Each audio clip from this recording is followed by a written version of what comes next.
Blazers pick up another victory last night on the road, 119-102 over the Philadelphia 76ers.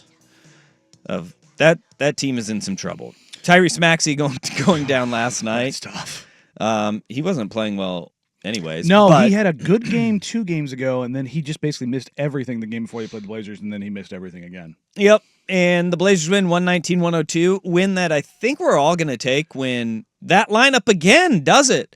We talked about this yesterday. The Ant, Sharp, Denny, Donovan lineup has played sparingly together this year. Mm-hmm. They played really damn well again last night. That 4-man grouping of Ant, Denny, Donovan is in the 99th percentile in difference, the 100th percentile in defensive points allowed per 100, of the 100th percentile in effective field goal percentage allowed. Like, there's some markers there that you go, oh. Yeah. Because, again, those 4 guys have played together for 300 possessions. So, and that's per cleaning the glass, which is a little bit different than minutes. I tend to skew more towards the possessions just because there's more context added that's allowed in that. But you're starting to see it really come together for basically everyone. Ant has the 14-point third quarter, just goes Inferno, and the game was basically over at that point in time. He'd scored 12 points in under 4 minutes. Is that good?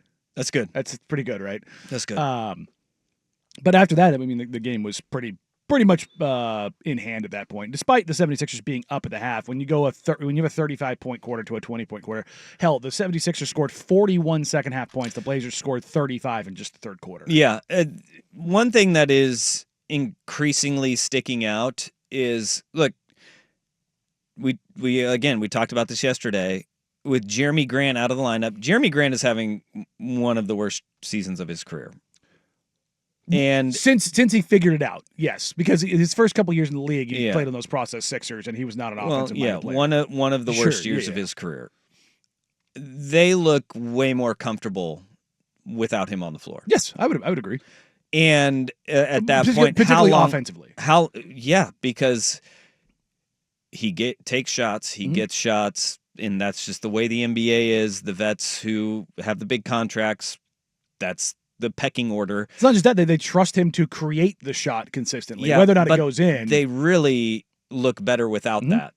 And that it's becoming more and more apparent in how long does the knee tendonitis continue for Jeremy Grant is now a question that a lot of Blazer fans are asking, because they do look better at this point in the season. I wouldn't be surprised if he was shut down. Yeah. I wouldn't. And at this point in the season, there's 20 games left. That's it. You're looking at that group, that core is, you have, we talked about this yesterday, Denny, Donovan, those 3, those guys are going to be guys. Then you go, all right, where's Shaedon Sharp, Scoot Henderson in the long-term future of this organization? You know, how do you look at that? If a majority of those guys are on the floor together, you'll take the wins, losses, or whatever happens, just like last night. You didn't see the griping because it was the young guys that were carrying it. Now, Anthony Simons went absolutely bonkers, 34 points, ridiculously efficient, shooting 50% from the field.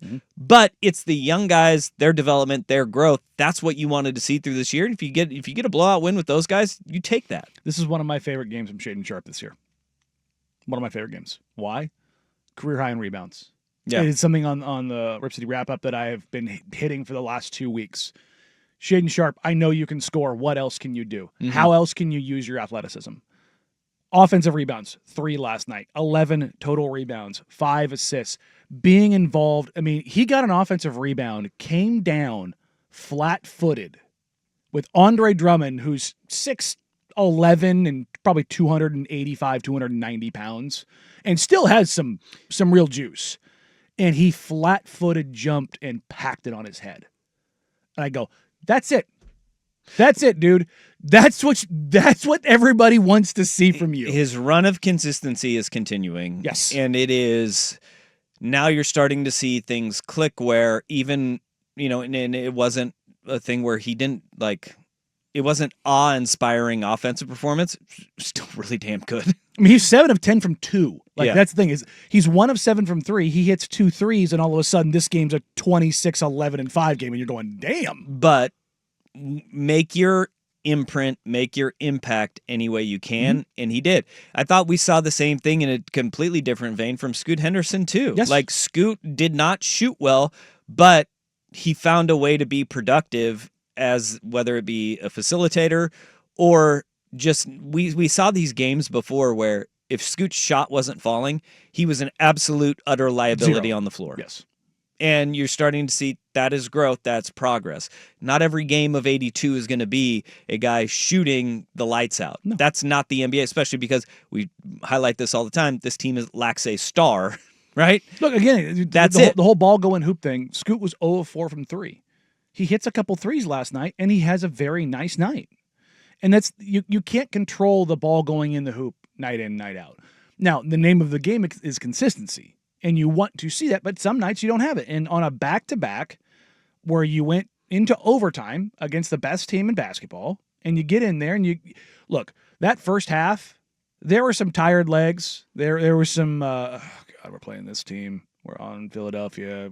They don't want to win. They know they don't want to win. It's game 5 of a 7-game road trip, and we're going to go from here to Boston to OKC, and you're like, you allow yourself to maybe get caught up in a little bit of that. They come out in the third quarter and they handle business. I thought Donovan Clingan got punked in the first half by Andre Drummond, and then he came back out and said, you know what, I'm not going to get punked. Early in the third quarter, he turned and tried to absolutely baptize Andre Drummond. Whoa. And it was like, hey, there you go, big fella. And when he was getting punked, he didn't just pick up a run of fouls. No, and I think that's part of the reason he got punked. Was I think he was playing back a little bit. Like, I am not going to play 11 minutes tonight. Mm-hmm. I'm going to maybe not be quite as physical right here and put myself in trouble. And on the night, 13 points, 13 rebounds, 3 blocks. You'll take that every single night. Like, I'm sitting here talking about Donovan Clingan getting quote-unquote punked, but he had 13, 13, and 3, where what did Drummond actually finish? Was it 25, 18? Yeah. God, he's still so good on the glass. Well, Toumani Camara should be noted. Yes. Defensive Player of the Month, Western Conference. With Evan Mobley in the Eastern Conference, which those are 2 of probably the, 8 best defenders in the entire NBA. I've got Evan Mobley right now as my number 1 for Defensive Player of the Year. We'll go golf clap. You know what that is? Defensive Player of the Month gets you on usually an all defensive team. That is the league crowning him. That's what that is. He's in the inner circle. Yeah. That is what that award is. Toumani Camara is on the short list for All NBA officially. He's been stamped. Okay. That's what that is.